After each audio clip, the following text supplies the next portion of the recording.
El descenso al inframundo es fácil, la puerta del Hades está abierta noche y día. Pero retroceder y volver a la atmósfera superior, ahí está el trabajo, ahí está la dificultad. Entonces aconsejó a Eneas que buscara en el bosque un árbol en el que hubiera una rama dorada. Esta rama debe ser arrancada y ofrecida como regalo a Perséfone.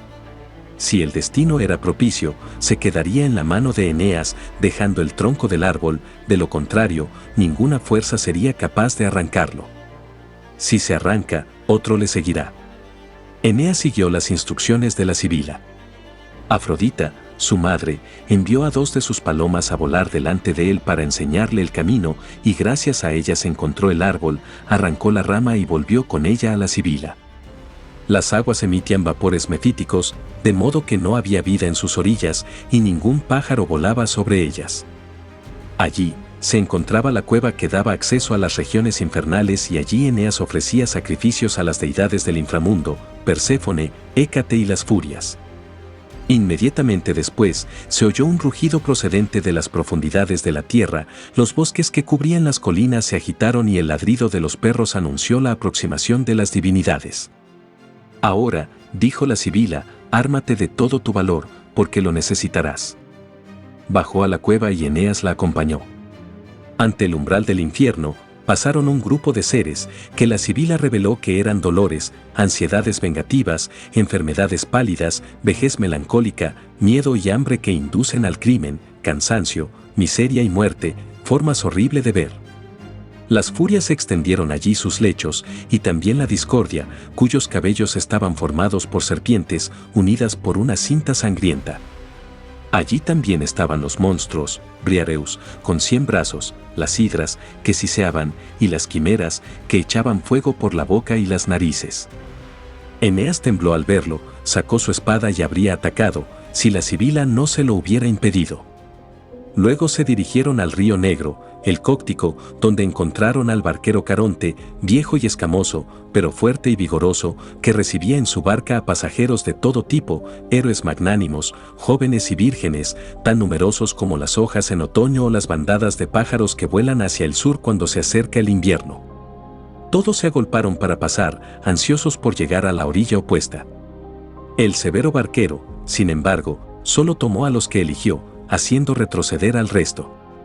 Asombrado por lo que vio, Eneas preguntó a la sibila: ¿cuál es el motivo de esta discriminación?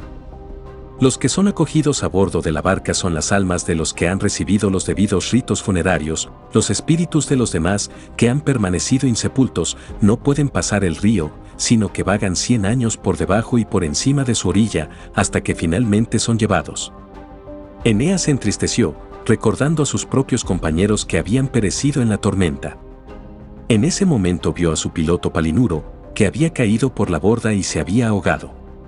Rogó con vehemencia a Eneas que le tendiera la mano y lo llevara con él a la orilla opuesta. Pero la sibila lo rechazó, pues hacerlo sería transgredir las leyes de Hades. Pero ella le consoló diciéndole que los habitantes de la costa a la que había sido arrastrado su cuerpo se verían inducidos por prodigios a darle una sepultura adecuada, y que el promontorio tomaría el nombre de Cabo Palinuro, que aún hoy lleva. Dejando a Palinuro reconfortado por estas palabras, los dos se acercaron al barco. Caronte, mirando fijamente al guerrero que se acercaba, le preguntó con qué derecho había llegado allí, vivo y armado. La sibila contestó que no cometería ninguna violencia, que el único objeto de Eneas era ver a su padre, y finalmente presentó la rama de oro, a cuya vista se hizo la ira de Caronte, que se apresuró a arrastrar la barca y recibir a los dos a bordo. La embarcación, acostumbrada solo a la carga muy ligera de los espíritus incorpóreos, gimió bajo el peso del héroe, que, junto con la sibila, pronto fue llevado a la otra orilla. Allí encontraron al perro de 3 cabezas Cerbero, con los cuellos erectos de serpientes. El perro ladró a través de sus 3 gargantas hasta que la sibila le arrojó un pastel especialmente preparado por ella, que el animal devoró vorazmente, yendo después a estirarse en su perrera, quedándose profundamente dormido. Eneas y la sibila desembarcaron. El primer sonido que llegó a sus oídos fue el llanto de niños pequeños, muertos en el umbral de la vida, y cerca de los cuales estaban los que habían perecido como consecuencia de falsas acusaciones. Minos los escuchó como un juez y examinó las acciones de cada uno. El siguiente plano era la de los que habían muerto por su propia mano, odiando la vida y buscando refugio en la muerte. Con qué buena voluntad soportarían ahora la miseria, el trabajo y otras aflicciones, si pudieran volver a la vida. Luego vinieron regiones de dolor, divididas en callejones aislados, que corrían a través de los espesos bosques de mirto. Allí vagaban los que habían sido víctimas de un amor insatisfecho y a los que la propia muerte no había liberado del sufrimiento. Entre ellos, Eneas creyó reconocer la figura de Daídou, aún recién herida. La luz difusa lo mantuvo inseguro por un momento, pero al acercarse, se dio cuenta de que en realidad era ella. Las lágrimas cayeron de sus ojos y se dirigió a ella con palabras llenas de amor. Infeliz Daídou, ¿era cierto entonces el rumor de que habías muerto? ¿Y fui yo la causa? Invocaste el testimonio de los dioses para que me apartara de ti de mala gana, obedeciendo las órdenes de Zeus. Y no podía creer que mi ausencia te costara tanto. Detente, te lo ruego, y no me niegues el último adiós. Se quedó quieta un momento, girando la cara y con los ojos fijos en el suelo, luego, en silencio, pasó tan insensible a la súplica como una roca. Eneas la siguió durante algún tiempo, luego, con el corazón encogido, se reunió con su compañera y reanudó su marcha. Luego entraron en los campos por los que deambulan los héroes caídos en la batalla. Allí vieron muchas sombras de guerreros griegos y troyanos. Los troyanos rodearon a Eneas y no se conformaron con verlo. Preguntaron la causa de su venida y le hicieron numerosas preguntas.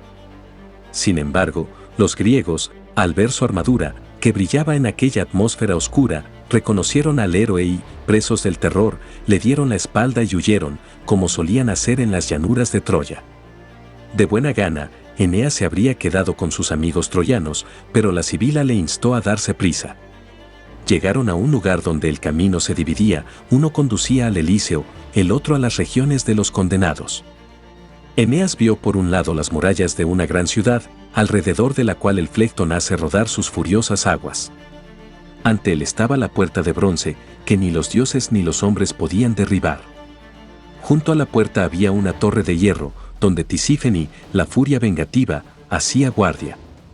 De la ciudad llegaban los lamentos y el crujir de dientes, el estruendo de los hierros y el arrastre de las cadenas. Eneas, horrorizado, preguntó a su guía qué delitos eran aquellos cuyos castigos producían los ruidos que oía. Este es el tribunal de Radamantus, que desvela los crímenes cometidos en vida y que el criminal pensó en ocultar, en vano, respondió la sibila.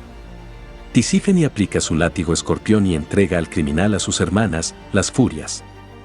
En ese momento, las puertas de bronce se abrieron con un ruido aterrador y Eneas vio una hidra de 50 cabezas que custodiaba la entrada. La sibila le explicó que el abismo del Tártaro es tan profundo que sus recovecos estaban tan por debajo de sus pies como el cielo por encima de sus cabezas. En el fondo de ese pozo yacía postrada la raza de titanes que hizo la guerra a los dioses. También Salmoneo, que quiso competir con Zeus, y construyó un puente de bronce, sobre el que condujo su carro, cuyo ruido se asemejaba al del trueno, lanzando a su pueblo antorchas encendidas imitando el rayo, hasta que Zeus le golpeó con un verdadero rayo y le enseñó la diferencia entre las armas mortales y las divinas. Allí también se encuentra el gigante Ticio, cuyo cuerpo es tan inmenso que, extendido, ocupa más de 9 acres, mientras que el buitre se come su hígado, que, en cuanto es devorado, vuelve a crecer, por lo que el castigo no tendrá fin. Eneas vio grupos sentados en mesas cubiertas de manjares, con una furia cerca que les arrebataba la comida de los labios en cuanto se disponían a probarla. Otros sostenían sobre sus cabezas enormes rocas que amenazaban con caer, manteniéndolos así en un estado de alarma constante. Estos eran los que temían.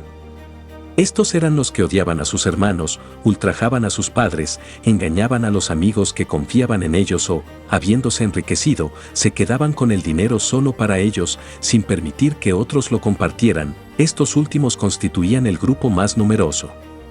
También hubo quienes violaron el voto matrimonial, lucharon por una causa malvada o demostraron ser infieles a sus empleadores. Había uno que había vendido su país por oro, otro que había pervertido las leyes, haciéndolas decir una cosa hoy y otra mañana. Allí estaba Nixión, atado a una rueda que giraba incesantemente, y Sísifo, cuya tarea consistía en hacer rodar una enorme piedra hasta la cima de una colina, pero cuando ya estaba bien avanzada en la pendiente, la piedra, impulsada por una fuerza repentina, volvió a rodar hasta la llanura. Sísifo lo empujó de vuelta a la colina, cubierto de sudor, pero en vano. Tántalo, de pie en un estanque, con la barbilla a la altura del agua, sin embargo, sintió una sed devoradora y no encontró la manera de saciarla, pues cuando bajó la cabeza, el agua se escapó, dejando el suelo bajo sus pies completamente seco. Los frondosos árboles cargados de fruta, peras, granadas, manzanas y apetitosos higos bajaron sus ramas, pero cuando intentó agarrarlas, el viento empujó las ramas fuera de su alcance. La sibila advirtió a Eneas que ya era hora de que abandonaran aquellas melancólicas regiones y buscaran la ciudad de los elegidos. Atravesaron un camino cubierto de oscuridad y llegaron a los campos elíseos, donde habitan los felices. Respiraron un aire más puro y vieron todos los objetos envueltos en una luz rojiza. La región tenía su propio sol y sus propias estrellas. Los habitantes se entretenían de diversas maneras, algunos practicando ejercicios de fuerza y agilidad sobre la suave hierba, otros bailando y cantando. Orfeo pulsó las cuerdas de su lira, produciendo sonidos encantadores. Allí Eneas vio a los fundadores del estado troyano, héroes magnánimos que habían vivido en tiempos más felices. Contempló con admiración los carros de guerra y las relucientes armas que ahora descansaban sin usar. Las lanzas se hundieron en el suelo y los caballos, descargados, recorrieron la llanura. El mismo orgullo de las armaduras espléndidas y los corceles de fuego que los antiguos héroes sentían en vida les acompañaba allí. Eneas vio a otro grupo escuchando jovialmente los acordes de la música. Estaba en un bosquecillo de laureles, donde nace el gran río Po. Allí vivían los que habían muerto a consecuencia de las heridas recibidas por la causa de su patria, y también los santos sacerdotes y los poetas que presentaban pensamientos dignos de Apolo, y otros que contribuían a alegrar y adornar la vida con sus descubrimientos en las artes útiles y hacían que su memoria fuera bendecida al prestar servicios a la humanidad. Llevaban alrededor de la frente cintas blancas como la nieve. La sibila se dirigió a este grupo, preguntando dónde podrían encontrarse los anquises. Se les indicó dónde debían buscarlo, y al poco tiempo lo encontraron en un verde valle, donde estaba contemplando la multitud de sus descendientes, sus destinos y las notables hazañas que realizarían en tiempos venideros. Al reconocer a Eneas, avanzó con los brazos extendidos, mientras las lágrimas corrían por sus mejillas. «Has venido por fin», exclamó, «tan esperado, y te contemplo después de tantos peligros. Oh, hijo mío, cómo he temido por ti al ver tus pasos». «Oh, mi padre», respondió Eneas. «Tu imagen estaba siempre delante de mí para guiarme y protegerme». Entonces intentó estrechar a su padre entre sus brazos, pero solo encontró una imagen incorpórea. Entonces Eneas vio ante sí un amplio valle, con árboles que la brisa agitaba ligeramente, un paisaje tranquilo donde fluía el río Leteo. En sus orillas había una innumerable multitud, tan numerosa como los insectos en un día de verano.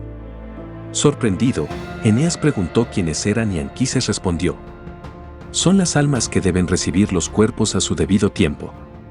Mientras tanto, viven en las orillas del Lisis y beben en el olvido de su vida anterior». «Oh, padre», exclamó Eneas, «¿es posible que uno tenga tanto amor por la vida como para querer dejar estas tranquilas regiones por el mundo superior?» Anquises respondió explicando el plan de la creación. «El Creador», dijo, «hizo originalmente el material del que están compuestas las almas con los 4 elementos, fuego, aire, tierra y agua que, cuando se unen, toman la forma de la parte más excelente, fuego, y se convierten en llama. Este material se extendió como una semilla entre los cuerpos celestes, el sol, la luna y las estrellas. A partir de esta semilla los dioses inferiores crearon al hombre y a todos los demás animales, mezclándola, en diversas proporciones, con la tierra, lo que templó y redujo su pureza. Cuanto más predominaba la tierra en la composición, menos puro era el individuo, y vemos hombres y mujeres con cuerpos completamente desarrollados sin la pureza de la infancia. Así, la impureza contraída por la parte espiritual está en proporción al tiempo de unión del cuerpo con el alma. Esta impureza puede ser purgada después de la muerte, lo que se hace ventilando las almas en la corriente de aire, o sumergiéndolas en agua, o quemando sus impurezas en el fuego. Unos pocos, de los que Anquises insinúa que es uno, son admitidos inmediatamente en el Elíseo para permanecer allí. El resto, sin embargo, después de ser purificados de las impurezas de la tierra, son devueltos a la vida, dotados de nuevos cuerpos, con el recuerdo de su vida anterior totalmente borrado, gracias al lavado con las aguas del Isis. Sin embargo, todavía hay algunos tan profundamente corrompidos que no pueden recibir cuerpos humanos y se transforman en animales, leones, tigres, gatos, perros, monos y demás animales. Esto es lo que los antiguos llamaban metempsicosis o transmigración de las almas, doctrina que todavía sostienen los nativos de la India, que tienen escrúpulos en destruir la vida de los animales más insignificantes, porque no saben si contienen alguna persona de su conocimiento en forma alterada. Después de todas estas explicaciones, Anquises procedió a mostrar a Eneas los individuos de su raza que aún estaban por nacer y a relatarle las empresas que debían ejecutar en el mundo. Luego volvió al presente y le contó a su hijo los acontecimientos que le esperaban antes de que él y sus compañeros se instalaran definitivamente en Italia. Se librarían guerras, se disputarían batallas, se conquistaría una esposa, y como resultado se fundaría un estado troyano, del que surgiría el poder humano, que acabaría siendo soberano en el mundo. Eneas y la Sibila se despidieron entonces de Anquises y regresaron al mundo superior. Tanto si eres una diosa como una mortal amada por los dioses, siempre serás venerada por mí, dijo Eneas a la Sibila, mientras regresaban a la tierra. Cuando llegue a la atmósfera superior, haré erigir un templo en tu honor y yo mismo ofreceré los sacrificios. No soy una diosa, dijo la Sibila, no reclamo sacrificios ni ofrendas. Soy mortal.